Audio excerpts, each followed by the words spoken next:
বিদেশি নাগরিক হত্যার ঘটনায় সর্বোচ্চ গুরুত্ব দিয়ে তদন্ত হচ্ছে, আশ্বস্ত করলেন পররাষ্ট্রমন্ত্রী। সরকারের পদক্ষেপে সন্তুষ্ট কূটনীতিকরা।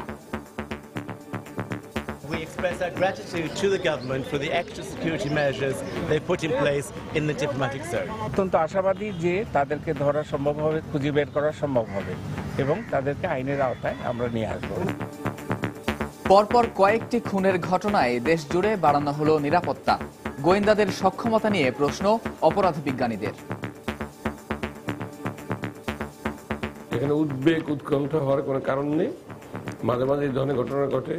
পুলিশকে আমাদের সবসময় নতুন চ্যালেঞ্জ আসে এবং সেই চ্যালেঞ্জ আমরা অত্যন্ত সাহসিকতার সাথে, দৃঢ়তার সাথে, দক্ষতার সাথে আমরা সেগুলো মোকাবেলা অতীত করেছি, এবারও করব। ক্রাইমের প্যাটার্নের সাথে আমাদের ল এনফোর্সিং এজেন্সিজের এফিসিয়েন্সির একটা গ্যাপ তৈরি হচ্ছে। সুতরাং তাদের একটা মোরাল স্ট্যান্ডার্ড বাড়াতে হবে, তাদের প্রফেশনালিজমকে আরও ভালো করতে হবে। দেখছিলেন প্রধান শিরোনাম। সন্ধ্যার সময়ে সঙ্গে আছি আমি পারমিতা হিম এবং আমি কামরুজ্জামান মামুন। এবার অন্যান্য শীর্ষ সংবাদ। রংপুরে জাপানি নাগরিক হত্যা মামলায় বিএনপি নেতা রাশেদুন নবী 10 দিনের রিমান্ডে। চট্টগ্রামে পেট্রোল পাম্পে হত্যা মামলারও আসামি তিনি। মতাদর্শগত বিরোধ সহ কয়েকটি বিষয় মাথায় রেখেই খিজির খান হত্যা তদন্তে নেমেছে পুলিশ। ব্যক্তিগত শত্রু ছিল না, দাবি পরিবারের।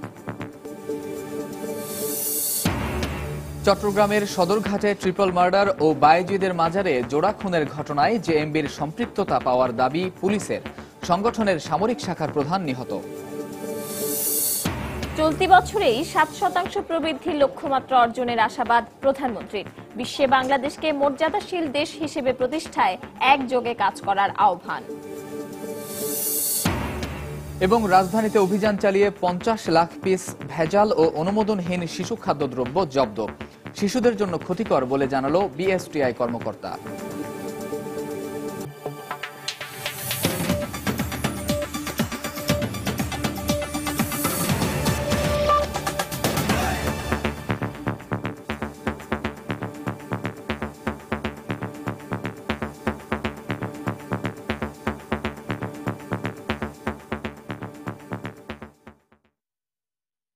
বিদেশি নাগরিক হত্যার ঘটনা সর্বোচ্চ গুরুত্ব দিয়ে তদন্ত করা হচ্ছে বলে কূটনীতিকদের আশ্বস্ত করেছেন পররাষ্ট্রমন্ত্রী আবুল হাসান মাহমুদ আলী।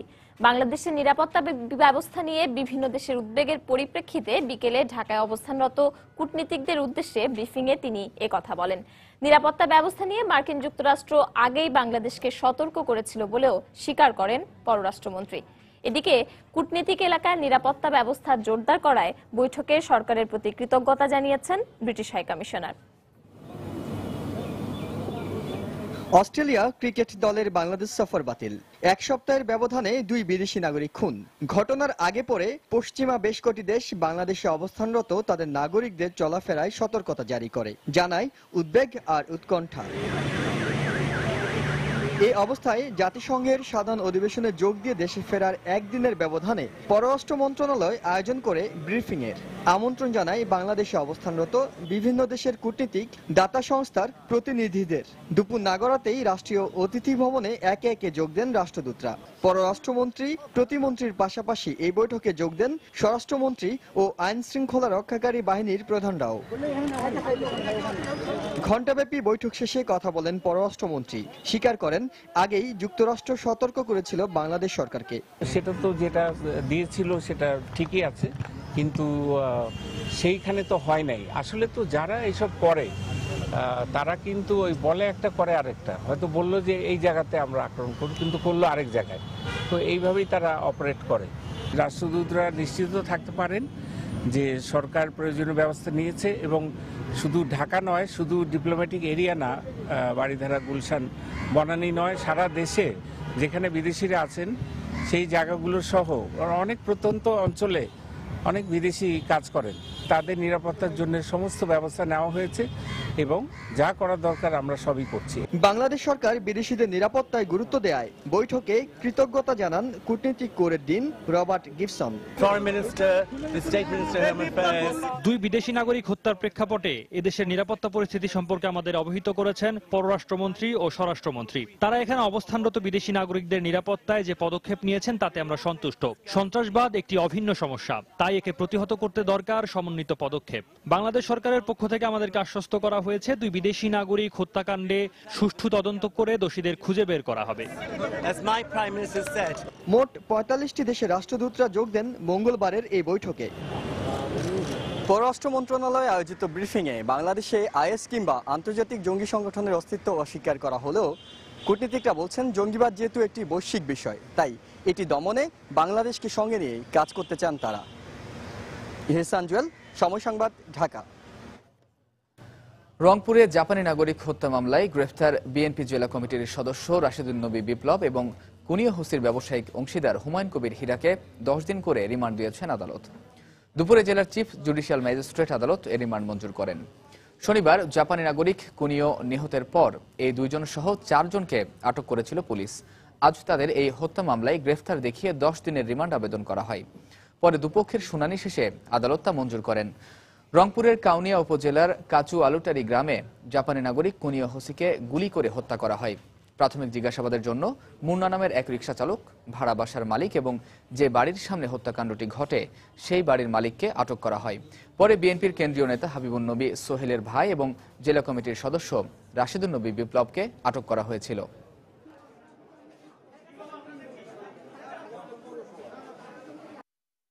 হুমায়ুন কবির হীরা এবং রাশিদুল নবী বিপ্লবকে ধরা হলো। দেখা গেছে যে যেন ওই ঘটনার সময় দূর থেকে এই বিপ্লব পাশে দাঁড়িয়ে ছিল বা পাশে ছিল, দূর থেকে এইটা পুলিশ সন্দেহ করছে। আর এই হুমায়ুন কবির হীরা হত্যার পরবর্তীতে কথাবার্তার মধ্যে কিছু অসামঞ্জস্য পাওয়া গেছে। তাদের নিবিড়ভাবে জিজ্ঞাসাবাদের জন্য 10 দিনের রিমান্ড এখানে প্রার্থনা করা হয়েছে। বিজ্ঞ আদালত সমস্ত শুনানি অন্তে আসামি 2 জনকেই 10 দিনের রিমান্ড মঞ্জুর করছে। বিএনপি নেতা রাশেদুন নবী বিপ্লব 1997 সালে চট্টগ্রাম লাভ লেনের অ্যাপোলো পেট্রোল পাম্পে ডাকাতি ও ম্যানেজারকে হত্যা মামলারও আসামি। বিদেশি নাগরিক হত্যার সঙ্গে বিএনপি নেতাদের জড়ানো দৃষ্টি অন্যদিকে ফেরানোর নামান্তর বলে মন্তব্য করেছেন বিএনপির স্থায়ী কমিটির সদস্য নজরুল ইসলাম খান। দুপুরে রাজধানীর নয়াপল্টনে দলটির কেন্দ্রীয় কার্যালয়ে এক সংবাদ সম্মেলনে তিনি কথা বলেন। এ সময় তিনি আরো বলেন, বিএনপি নেতাদের বিরুদ্ধে মামলা দায়ের করে দলকে সংগঠিত করার প্রক্রিয়াকে বাধাগ্রস্ত করা হচ্ছে।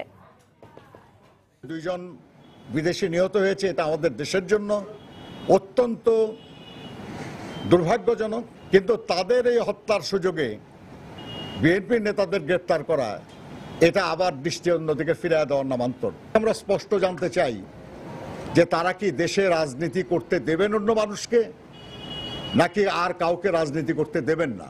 আসল উদ্দেশ্য হলো বিএনপির কর্মকাণ্ড বন্ধ করে দেওয়া আর তরিকুল ইসলামের মতো নিবেদিত রাজনীতিবিদদেরকে মৃত্যুর মুখে ঠেলে দেওয়া।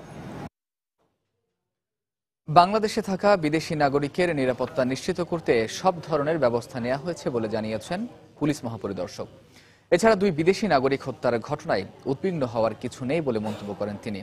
এদিকে 2 বিদেশি নাগরিক হত্যার ঘটনায় এখনো কাউকে গ্রেফতার বা শনাক্ত করতে না পারায় গোয়েন্দাদের সক্ষমতা নিয়ে প্রশ্ন তুলেছেন অপরাধ বিজ্ঞানীরা। এই পরিস্থিতি মোকাবিলায় সরকারের বিভিন্ন সংস্থার সমন্বিত কর্মপরিকল্পনা নেয়ারও তাগিদ দেন তারা। খান মোহাম্মদ রুমেলের রিপোর্ট। গুলশানের কূটনৈতিক পাড়ায় 28 সেপ্টেম্বর ইতালিয়ান নাগরিক তাভেলা সিজার হত্যার রেশ কাটতে না কাটতেই 3রা অক্টোবর রংপুরে একই কায়দায় খুন হন জাপানি নাগরিক কুনিও হোসি। এই অবস্থায় জাপান, মার্কিন যুক্তরাষ্ট্র, যুক্তরাজ্য সহ বেশ কটি পশ্চিমা দেশ বাংলাদেশে বসবাসরত তাদের নাগরিকদের চলাচলে সতর্কতা জারি করে। বাংলাদেশে নির্ধারিত ক্রিকেট সিরিজ বাতিল করে অস্ট্রেলিয়া। পুলিশ মহাপরিদর্শক বলছেন, দেশে থাকা সব বিদেশি নাগরিকের নিরাপত্তায় সর্বোচ্চ ব্যবস্থা নিয়েছেন তারা। বিদেশিদের নিরাপত্তার জন্য আমরা প্রয়োজনীয় সব ধরনের পদক্ষেপ নিয়েছি। করণীয় হচ্ছে যে সমন্বিত কর্ম পরিকল্পনা, এবং আপনাকে অ্যাসেস করতে হবে যে কারা এটা করছে এবং হুমকিটা কত বিস্তৃত। এখানে উদ্বেগ উৎকণ্ঠা হওয়ার কোনো কারণ নেই। মাঝে মাঝে এই ধরনের ঘটনা ঘটে, পুলিশকে আমাদের সবসময় নতুন চ্যালেঞ্জ আসে এবং সেই চ্যালেঞ্জ আমরা অত্যন্ত সাহসিকতার সাথে, দৃঢ়তার সাথে, দক্ষতার সাথে আমরা সেগুলি মোকাবেলায় অতীত করেছি, এবারও করব। পুলিশ প্রধান আরো বলেন, 2 বিদেশি নাগরিক হত্যা মামলা বিশেষ গুরুত্ব দিয়ে তদন্ত করছেন তারা। গুরুত্বপূর্ণ কিছু তথ্য পাওয়া গেছে বলেও জানান তিনি। তবে 1 সপ্তাহে তদন্তের দৃশ্যমান কোনো অগ্রগতি না হয় গোয়েন্দাদের সক্ষমতা নিয়ে প্রশ্ন তুলেছেন অপরাধ বিশ্লেষকরা। যে সমস্ত ক্রিমিনালরা আমরা সাসপেক্ট করছি যে তারা এই ধরনের ঘটনা ঘটাতে পারে, তাদের সম্বন্ধে খোঁজখবর নিচ্ছি, তাদের গ্রেপ্তারের ব্যবস্থা করতেছি, চেষ্টা করতেছি। যারা অতীতে বিভিন্ন কিলিং মিশনে ছিল, এখন বের হয়ে তারা ভাড়ায় বিভিন্ন গোষ্ঠী কর্তৃক ভাড়ায় হত্যাকাণ্ড ঘটিয়ে থাকে, এই ধরনের কিছু তালিকাও আমাদের কাছে আছে, সেগুলি নিয়ে আমরা কাজ করতেছি।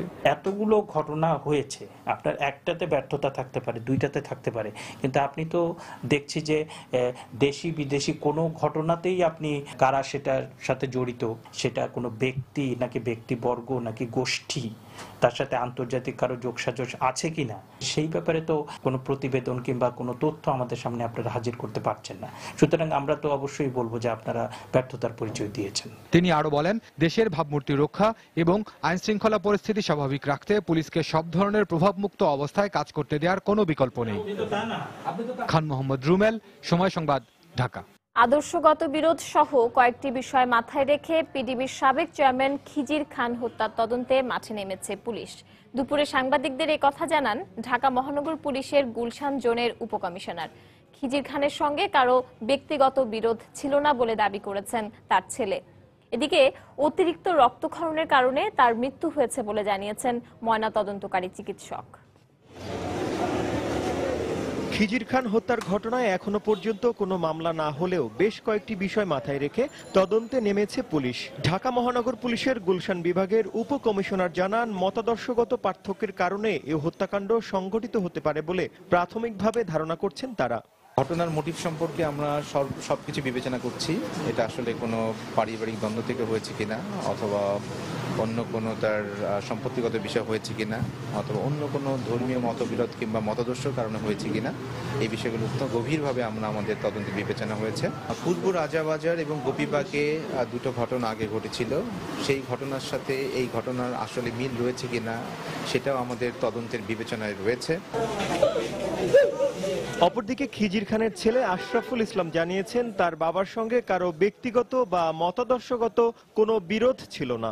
আপনারা কাউকে সন্দেহজনক করতে পারছেন না? সন্দেহ করার মতন কাউকে পাচ্ছি না। জানতে আসছে কেউ কেউ যে আপনাদের মতাদর্শ কি, তারা যা শুনছে আব্বার কাছ থেকে শুনে খুশি হয়ে চলে গেছে।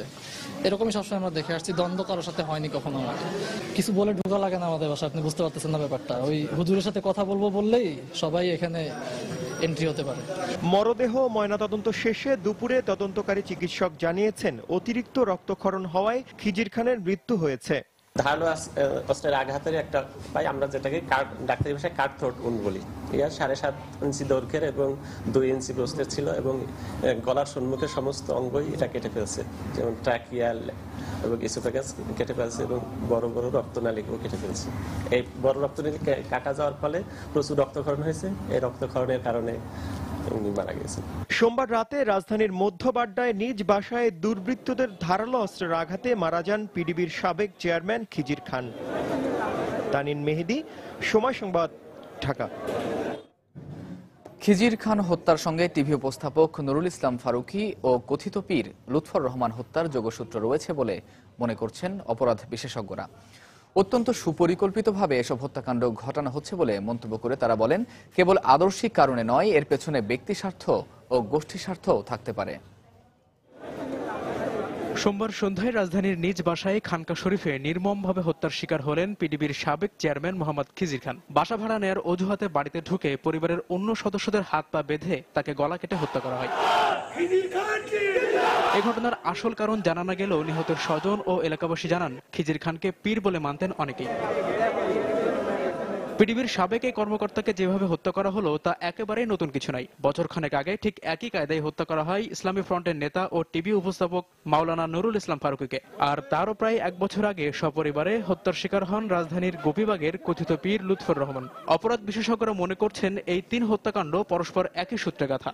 In terms of strategy, in terms of tactics, in terms of the cruelty, এগুলোর কথা যদি চিন্তা করি, definitely there is a linkage এবং অ্যাবসোলুটলি এটা মিলে যায় একই ধরনের হত্যাকাণ্ড। তো এবং এটি অ্যাব্রাপ্টলি এই সামাজিক পরিবর্তন বা ট্রান্সফরমেশনটা ঘটছে। এখন এই ঘটনাটা ঘটার ফলে আগের যেই মানে দ্বান্দ্বিক সম্পর্ক কিন্তু অনেক বেড়ে গেছে। এই যে 3টি ঘটনাটা কিন্তু বেশি দিন আগের কথা না এবং এই প্রত্যেকটি জায়গায় আপনি এখানে আপনি যদি খোঁজ নেন আপনি দেখবেন এর সাথে অনেক টাকাওয়ালা লোক ইনভলভ আছে। তো এই জায়গাটা খুব ক্লিয়ার যে টাকা, অর্থ এবং আদর্শ দুই দ্বন্দ্ব একত্র হয়েই এই খুনগুলো হচ্ছে। যেরকম ভাবে আমরা বিজনেস রাইভালরি দেখছি, ঠিক এইরকম ভাবে এখানে আমরা শত্রুতা লক্ষ্য করছি, ব্যবসা। সুতরাং এইটা একটা প্রধান একটা কারণ এই ধরনের হত্যাকাণ্ডের জন্য, কারণ ধর্ম কখনো মানুষকে হত্যাকাণ্ডে প্রবৃত্ত করতে পারে না। হত্যার ধরনে মিল পাওয়া গেলেও ঘটনার কোনোটারই সুরাহা করতে পারেনি পুলিশ। এমনকি কে বা কারা এসব ঘটনার সঙ্গে জড়িত তাও জানেন না তারা। এসব পর্যবেক্ষণ শেষে বিশেষজ্ঞরা বলছেন, হত্যাকারীরা বরাবরই আইনের ধরাছোঁয়ার বাইরে থাকার কারণেই এ ধরনের অপরাধ ক্রমেই বাড়ছে। একটা ঘটনারও কিন্তু আপনি দেখেন সুরাহা হচ্ছে না। এক্সাম্পলি যদি পানিশমেন্ট আপনি তৈরি করতে পারতেন তাহলে আপনি দেখতেন যে এটার হারটা কমে যেত। ক্রাইমের প্যাটার্নের সাথে আমাদের ল এনফোর্সিং এজেন্সিজের এফিসিয়েন্সির একটা গ্যাপ তৈরি হচ্ছে। সুতরাং তাদের একটা মোরাল স্ট্যান্ডার্ড বাড়াতে হবে, তাদের প্রফেশনালিজমকে আরো ভালো করতে হবে। তবে অনাকাঙ্ক্ষিত যে কোনো ঘটনা কমাতে আইন শৃঙ্খলা রক্ষাকারী বাহিনীর সঙ্গে সমাজের অন্যান্য প্রতিষ্ঠানগুলোরও সক্রিয় ভূমিকা পালন করা জরুরি বলেও মনে করেন তারা। তবে সারা পৃথিবীতে অসহিষ্ণু। তারেকুজ্জামান শিমুল, সময় সংবাদ, ঢাকা। সন্ধ্যার সময় আরো থাকছে। বিশ্ববিদ্যালয় শিক্ষকদের জন্য স্বতন্ত্র বেতন কাঠামো প্রণয়নে সরকার আন্তরিকভাবে কাজ করছে জানালেন শিক্ষামন্ত্রী। দাবি আদায় না হলে লাগাতার আন্দোলনের ঘোষণা শিক্ষকদের। জাতিসংঘ ঘোষিত মিলেনিয়াম ডেভেলপমেন্ট গোল এমডিজি লক্ষ্যমাত্রা অর্জনের মতো টেকসই উন্নয়ন লক্ষ্যমাত্রা এসডিজি অর্জন করতে পারবেন বলেও মনে করেন প্রধানমন্ত্রী শেখ হাসিনা। সকালে রাজধানীর আগারগাঁওয়ে জাতীয় অর্থনৈতিক পরিষদের নির্বাহী কমিটির বৈঠকে একথা বলেন প্রধানমন্ত্রী। বৈঠকে চলতি অর্থ বছরে জিডিপি প্রবৃদ্ধির লক্ষ্যমাত্রা 7% অর্জন সম্ভব হবে বলে মন্তব্য করেন তিনি। সহস্রাব্দ উন্নয়ন লক্ষ্যমাত্রার অংশ হিসেবে পরিবেশ রক্ষায় অসামান্য অবদান রাখায় সম্প্রতি জাতিসংঘের পরিবেশ বিষয়ক সর্বোচ্চ সম্মাননা চ্যাম্পিয়ন অব দ্য আর্থ গ্রহণ করেন প্রধানমন্ত্রী শেখ হাসিনা।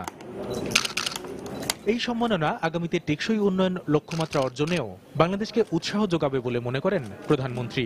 সকালে একনেক বৈঠকে এসব কথা বলেন তিনি। এ সময় উন্নয়ন অগ্রযাত্রায় গুরুত্বপূর্ণ অবদান রাখায় মন্ত্রী পরিষদ সদস্য এবং সরকারের ঊর্ধ্বতন কর্মকর্তাদের ধন্যবাদ জানান প্রধানমন্ত্রী। বাংলাদেশের জনগণের সমর্থন সেটা আমরা পেয়েছি, যে কারণে আজকে এই যে অর্জনগুলো তো আমার না, এটা আপনাদের সকলে, আর এটা তো আমি উৎসর্গ করে দিয়েছি বাংলাদেশের জনগণকে। তো আমি আপনাদেরও ধন্যবাদ জানাই যে এই যে সহযোগিতা আপনারা করে যাচ্ছেন, কারণ আমার একটাই তো লক্ষ্য যে বাংলাদেশটাকে একটা মর্যাদাশীল দেশ হিসেবে প্রতিষ্ঠা করা, বাংলাদেশের আত্মসহযোগী উন্নতি করা। কারণ আমরা স্বাধীন জাতি, আমরা জাতির পিতা বঙ্গবন্ধুর নেতৃত্বে স্বাধীনতা অর্জন করেছি। মানুষের যে মৌলিক চাহিদা, আমরা বস্তু, বাসস্থান, চিকিৎসা, শিক্ষা, এগুলি ব্যবস্থা করতে চাই। আমি মনে করি এটা আমার একটা কর্তব্য, দেশের জন্য, জাতির জন্য। বৈঠকে প্রধানমন্ত্রী আশা প্রকাশ করেন সকলের সহযোগিতায় চলতি অর্থ বছরে জিডিপি লক্ষ্যমাত্রাও অর্জন করা সম্ভব হবে। আমাদের লক্ষ্য থাকবে আমরা যে 7% প্রবৃদ্ধি নির্দিষ্ট করেছি, এবার আমরা সেটা অর্জন করব। এটা ঠিক যে একটা স্টেজ থেকে আরেকটা স্টেজে গ্যাপ পূরণ বেশ কঠিন কাজ, কারণ এবার যেহেতু আমাদের 6-5 আমরা এসে গেছি, কাজে এখানে আমাদের একটু 7 তোলা বেশ কঠিন, কিন্তু এই কঠিন বা অসাধ্য সাধন করতে বাঙালিরা পারে। প্রধানমন্ত্রীর সভাপতিত্বে আজকের একনেক সভায় ব্রাহ্মণবাড়িয়ার তিতাস নদী খনন প্রকল্প সহ মোট ২,৪৭৫ কোটি টাকা ব্যয়ে 4টি প্রকল্পের অনুমোদন দেওয়া হয়, যেখানে সবচেয়ে বড় প্রকল্প 4 টায়ার জাতীয় ডাটা সেন্টার স্থাপনে ব্যয় ধরা হয়েছে ১,৫০০ কোটি টাকারও বেশি। কামরুল হাসান সবুজ, সময় সংবাদ, ঢাকা। চট্টগ্রামের সদরঘাটে ট্রিপল মার্ডার এবং বায়েজিদ মাজারে জোড়া খুনের ঘটনায় নিষিদ্ধ জঙ্গি সংগঠন জেএমবির সম্পৃক্ততার প্রমাণ পেয়েছে পুলিশ। এ দুটি ঘটনায় জড়িত থাকার অভিযোগে এরই মধ্যে জেএমবির 3 সদস্যকে আটক করা হয়েছে। মাজার বিরোধী মনোভাব এবং সংগঠনের তহবিল সংগ্রহের জন্য তাদের খুন করা হয় বলে পুলিশের কাছে স্বীকার করেছে তারা।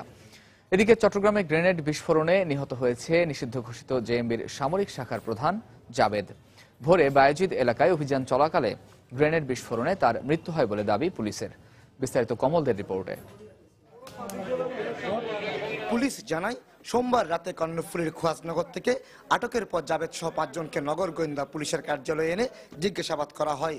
এক পর্যায়ে জাবেদ বায়েজিদ এলাকার একটি আস্তানায় গ্রেনেড রাখার কথা স্বীকার করে। এরপর তাকে নিয়ে মঙ্গলবার ভোরে গ্রেনেড উদ্ধারে গেলে দেখিয়ে দেওয়ার কথা বলে সে নিজে গ্রেনেডের বিস্ফোরণ ঘটিয়ে দেয়। গুরুতর আহত অবস্থায় চট্টগ্রাম মেডিকেল কলেজ হাসপাতালে আনা হলে চিকিৎসকরা তাকে মৃত বলে ঘোষণা করে।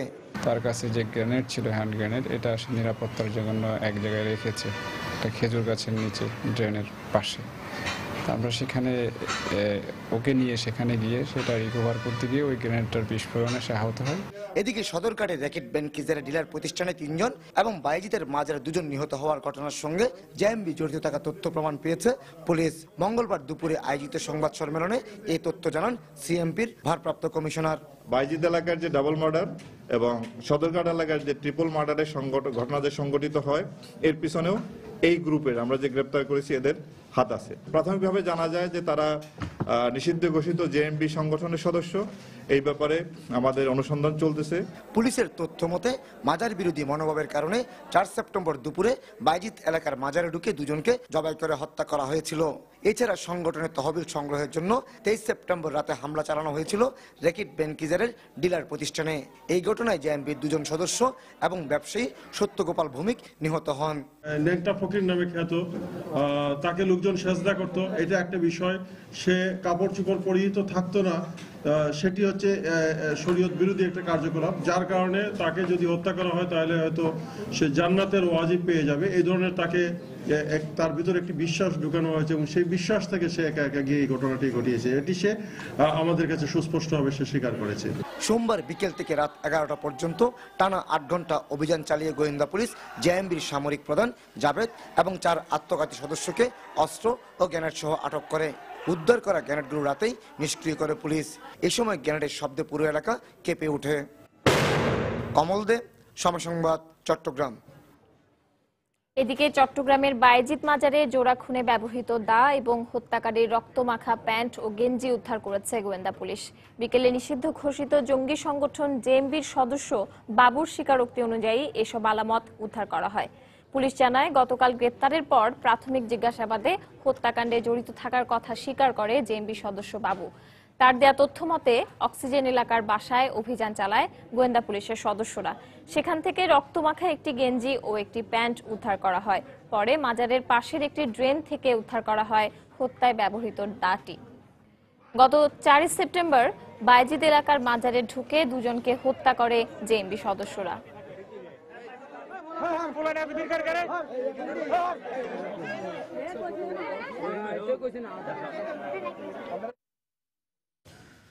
রাজধানীর তেজগাঁওয়ে একটি খাবার তৈরির কারখানায় অভিযান চালিয়ে 50 লাখ পিস ভেজাল ও অনুমোদনহীন শিশু খাদ্যদ্রব্য জব্দ করেছে র্যাব। ভেজাল খাদ্য উৎপাদনের দায়ে কারখানাটিকে 6 লাখ টাকা ও অনাদায়ে মালিক সহ 3 কর্মকর্তাকে 2 মাসের জেল দিয়েছেন ভ্রাম্যমাণ আদালত। এসব খাদ্য শিশুদের জন্য ক্ষতিকর বলে অভিযানে অংশ নেওয়া বিএসটিআই কর্মকর্তা জানিয়েছেন। তবে অনুমোদনহীন খাদ্য বাজারজাত করা হয়নি বলে দাবি কারখানাটির মালিকের। থরে থরে সাজানো শিশুদের নানা পদের লোভনীয় খাবার, চকলেট, লিচি সহ 26 ধরনের শিশু খাদ্য উৎপাদন করা হয় তেজগাঁওয়ের রেভেন ফুড কোম্পানিতে। তবে এর মধ্যে 18 ধরনের খাদ্য বিএসটিআই থেকে অনুমোদন নিয়ে তৈরি করা হলেও বাকি পণ্যগুলো নিয়মের তোয়াক্কা না করেই তৈরি করে আসছিল কারখানাটি। গোপন সূত্রে খবর পেয়ে র্যাব 2-এর একটি দল কারখানাটিতে অভিযান চালায়। পরে সেখানে বিএসটিআই এর কর্মকর্তারা উপস্থিত হয়ে যাচাই বাছাই করে বিভিন্ন ধরনের অর্ধকোটি পিস অনুমোদনহীন ভেজাল শিশু খাদ্য জব্দ করে। অনুমোদন ছাড়া এসব খাদ্য উৎপাদনের দায়ে কারখানাটিকে জরিমানা করেন ভ্রাম্যমাণ আদালত। যে ফ্লেভারগুলো ব্যবহার করছে, আপনি দেখেন যে লিচির ফ্লেভার দিচ্ছে, ম্যাঙ্গোর ফ্লেভার দিচ্ছে, আমরা এটাও জানি না যে এখানে কোন ফ্লেভারটা দিচ্ছে। এটা কি আলটিমেটলি এটা হেলথ হ্যাজার্ড তৈরি করার মতো ইন্ডাস্ট্রিয়াল গ্রেড দিচ্ছে নাকি ফুড গ্রেড দিচ্ছে। যেহেতু এটা লাইসেন্স নাই, আমরা ধরে নিতে পারি যে এটা ভেজাল এবং এটা মানবদের জন্য ক্ষতিকর। তাদেরকে বিএসটিআই আইনে আমরা 6 লক্ষ টাকা জরিমানা করেছি বিভিন্ন পণ্যের, মোট বিভিন্ন ব্যক্তিকে অনাদায়ে প্রত্যেকে 2 মাস করে কারাদণ্ড প্রদান করা হয়েছে। এবং একই সঙ্গে মার্কেটিং করছে এই মালামালগুলো আমরা 4 তলা পুরাটা স্টক গোডাউন জব্দ করা হয়েছে। লাইসেন্সগুলো রিনিউ করে নাই বা অনেকগুলো আছে আপনার লাইসেন্সগুলো আপনার অন দা ওয়ে, মানবদেহের জন্য তো অবশ্যই ক্ষতিকর। তবে যে 8 ধরনের খাদ্য জব্দ করা হয়েছে তা এখনো বাজারজাত করা হয়নি বলে দাবি করেছে কারখানাটির মালিক। ওইটা আসলে আমরা just for sample, not marketing এর জন্য এটা আমরা এখনো প্রোডাক্টটা তৈরি করিনি, কিন্তু স্যাম্পল হিসেবে এখানে ছিল, এই হিসেবে আমরা পাইছি। শিশুদের নিরাপত্তার কথা বিবেচনা করে ভবিষ্যতে সব ভেজাল খাদ্য উৎপাদনে কারখানাটি বিরত থাকে বলেও জানায় কর্তৃপক্ষ। মাহমুদ রাকিব, সময় সংবাদ, ঢাকা। মানবতা বিরোধী অপরাধে অভিযুক্ত ফাঁসির দণ্ডপ্রাপ্ত আসামি বিএনপি নেতা সালাউদ্দিন কাদের চৌধুরীর রিভিউ পিটিশন নিয়ে আলোচনার জন্য গাজীপুরের কাশিমপুর কারাগারে গেছেন তার আইনজীবী। দুপুর 2টা 15 সালাউদ্দিন কাদের চৌধুরীর আইনজীবী হুজ্জাতুল ইসলাম খান কাশিমপুর কারাগারে যান। প্রায় 2.5 ঘন্টা কারাগারের ভেতরে অবস্থান করেন তিনি। পরে সেখান থেকে বেরিয়ে সাংবাদিকদের জানান সালাউদ্দিন কাদের চৌধুরী রিভিউ পিটিশন করতে আগ্রহী। তিনি শারীরিক ও মানসিকভাবে সম্পূর্ণ সুস্থ রয়েছেন। গত 1 অক্টোবর সালাউদ্দিন কাদের চৌধুরী ও আলী আহসান মোহাম্মদ মুজাহিদের মৃত্যুর পরোয়ানা জারি করেন আদালত। পরে ওই দিন রাতে তাদেরকে মৃত্যু পরোয়ানা পড়ে শোনানো হয়। এর আগে 2012 সালের 23 অক্টোবর সালাউদ্দিন কাদের চৌধুরীকে কারাগারে পাঠানো হয়।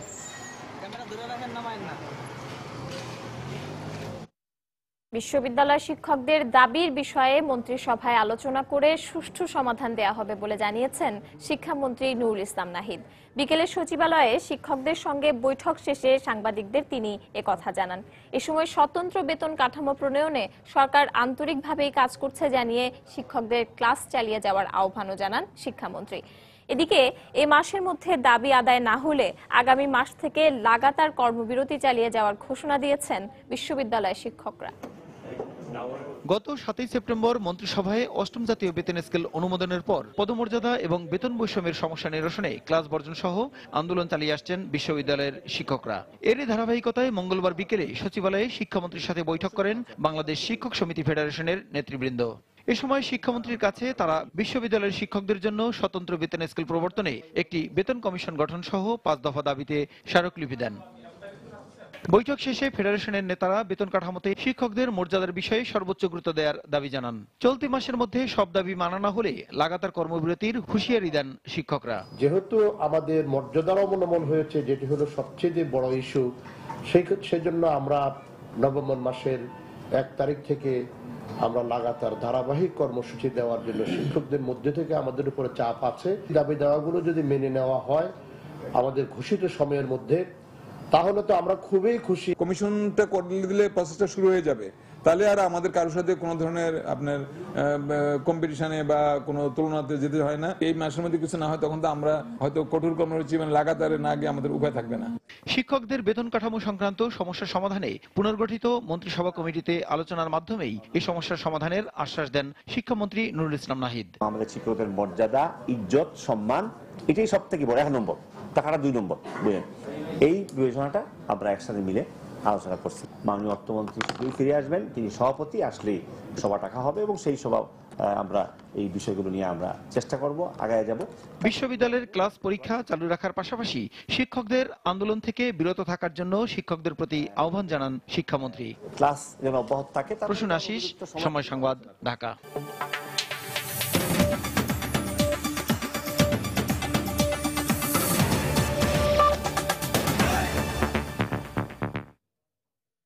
পদার্থবিজ্ঞানে এবছর যৌথভাবে নোবেল পাচ্ছেন জাপানের তাকাকি কাজিতা ও আর্থার বি ম্যাকডোনাল্ড। পদার্থের অণুতে মৌলকণা বা নিউট্রিনো নিয়ে গবেষণার জন্য এই পুরস্কার পাচ্ছেন তারা। পদার্থে নোবেল বিজয়ী তাকাকি কাজিতা জাপানের টোকিও বিশ্ববিদ্যালয় এবং আর্থার বি ম্যাকডোনাল্ড কানাডার কুইন্স বিশ্ববিদ্যালয়ের শিক্ষক। মঙ্গলবার পদার্থবিজ্ঞানে নোবেল জয়ী এই 2 গবেষকের নাম ঘোষণা করে royal Swedish academy of science. Professor Anne লু হুইলের নোবেল কমিটির কাছে এই আবিষ্কারের উল্লেখযোগ্য দিকগুলো তুলে ধরেন। এই 2 বিজ্ঞানীর গবেষণায় বেরিয়ে আসে পদার্থের অণুতে থাকা মৌলকণা বা নিউট্রিনোর ভর আছে এবং তা আন্দোলিত হয়। 1901 সাল থেকে পদার্থবিজ্ঞানে বিশেষ অবদানের জন্য নোবেল পুরস্কার দেয়া শুরু হয়। These elementary particles are the second most abundant in the universe, next to the photons, which are the particles of light.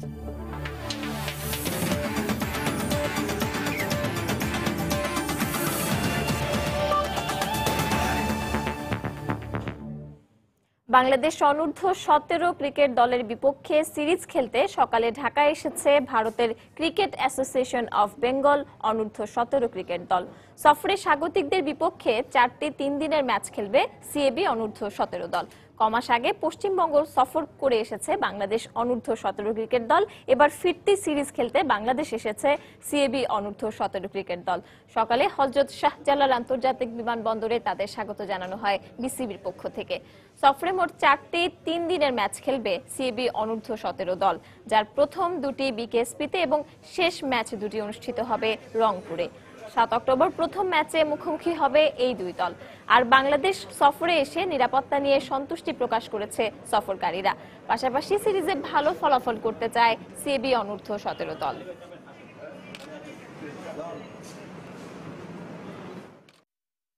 ভালো সিকিউরিটি, অনেক হেল্প করে, অনেক প্রোটেক্ট করেছে আমাদের। যে সিচুয়েশন আমাদের মোরলেস কাছাকাছি, তো আমাদের কাছে এই সিকিউরিটির একটা অতটা প্রবলেম নেই, কারণ আমরা অনেকবার আগে এসেছি, আমাদের মানে বাংলাদেশ ক্রিকেট বোর্ড যেরকমভাবে আমাদের দেখাশোনা করেছে, তো আমাদের এই নিয়ে কোনো দ্বিধাবোধ আমাদের ছিল না যে এখানে আসলে সিকিউরিটির কোনো প্রবলেম নেই।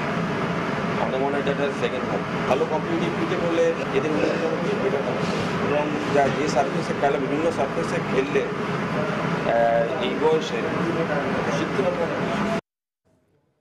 দর্শক, সন্ধ্যার সময়ে পর্যায়ে শীর্ষ সংবাদগুলো জানিয়ে দিচ্ছি আরও একবার। বিদেশি নাগরিক হত্যার ঘটনায় সর্বোচ্চ গুরুত্ব দিয়ে তদন্ত হচ্ছে, আশ্বস্ত করলেন পররাষ্ট্রমন্ত্রী। সরকারের পদক্ষেপে সন্তুষ্ট কূটনীতিকরা। রংপুরে জাপানি নাগরিক হত্যা মামলায় বিএনপি নেতা রাশেদুন নবী 10 দিনের রিমান্ডে। চট্টগ্রামে পেট্রোল পাম্পে হত্যা মামলারও আসামি তিনি। মতাদর্শগত বিরোধ সহ কয়েকটি বিষয় মাথায় রেখেই খিজির খান হত্যার তদন্তে নেমেছে পুলিশ। ব্যক্তিগত শত্রু ছিল না, দাবি পরিবারের। চলতি বছরেই 7% প্রবৃদ্ধির লক্ষ্যমাত্রা অর্জনের আশাবাদ প্রধানমন্ত্রীর। বিশ্বে বাংলাদেশকে মর্যাদাশীল দেশ হিসেবে প্রতিষ্ঠায় একযোগে কাজ করার আহ্বান। এবং রাজধানীতে অভিযান চালিয়ে 50 লাখ পিস ভেজাল ও অনুমোদনহীন শিশু খাদ্যদ্রব্য জব্দ। শিশুদের জন্য ক্ষতিকর বলে জানালো বিএসটিআই। দর্শক, এই ছিল সন্ধ্যার সময়। যে কোনো খবর পেতে ভিজিট করুন সময়নিউজ.টিভি আর সঙ্গে থাকুন সময়ের।